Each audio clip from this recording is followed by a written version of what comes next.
On nous dit qu'on est venu libérer le Mali. Pourquoi arriver au nord du Mali, la France a interdit à l'armée malienne d'occuper tous les territoires. Pourtant, le président français avait dit l'objectif de l'opération Serval, 3 objectifs: détruire le terrorisme, restaurer l'autorité de l'État malien sur l'ensemble du territoire, appliquer les résolutions des Nations Unies. C'est ce qui a été dit à la face du monde. Mais l'opinion publique française, les Français, certains dont les enfants meurent, ne savent pas que c'est leur gouvernement qui a coupé le Mali en deux, créé un sanctuaire où les terroristes ont été s'allier et s'organiser pendant 2 ans pour revenir envahir notre pays. Ils ne disent pas ça à leur opinion publique. Ils jouent sur les sentiments. Des soldats français sont morts. Mais les Africains sont morts pour libérer la France. À la Deuxième Guerre mondiale, c'est l'Afrique qui était le lieu de repli de De Gaulle pour reconquérir la souveraineté de la France. C'est ici que les gens travaillent. C'est les Africains qui mouraient. Hollande l'a dit ici, qui payait une dette en 2013. Pourquoi on passe le temps à nous dire que les soldats français sont morts? Les Américains n'ont-ils pas libéré la France? L'armée rouge n'a pas libéré une partie de l'Europe? Pourtant,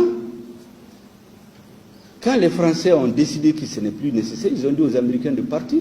Est-ce que les Américains se sont mis à insulter les Français? Les soldats africains qui ont été libérés de la France, certains ont demandé leur simple droit en 1945, on les a massacrés à Tcharoui. Donc il faut qu'on arrête de jouer sur les sentiments et nous faire la leçon. Personne ne peut faire la leçon au gouvernement malien, surtout pas de leçons de morale. Notre pays est profondément lié à la France par l'histoire.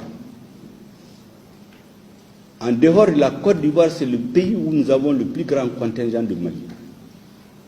En dehors de la communauté algérienne, les Maliens sont les plus nombreux en France. Leur appui à notre économie, leur poids dans notre société, sur le plan économique, culturel, c'est plus important que l'aide de la France au Mali. Est-ce que vous pensez qu'un gouvernement responsable, avec les liens historiques, les liens stratégiques et militaires que nous allons nous lever comme ça pour dire des choses qui leur plaisent? Mais on ne peut pas nous vassaliser, on ne peut pas transformer le pays en esclave. Ça, c'est terminé. Il n'y a pas de zone d'influence. En tout cas, le Mali ne fait pas partie de la zone d'influence d'un pays. On a partagé l'Afrique le 28 février 1985 en zone d'influence. Nous ne nous considérons pas que nous sommes dans la zone d'influence d'un pays. Nous sommes dans la zone d'influence du monde. Donc personne ne peut traiter les problèmes du Mali par procuration. Personne. Nous ne changerons contre rien.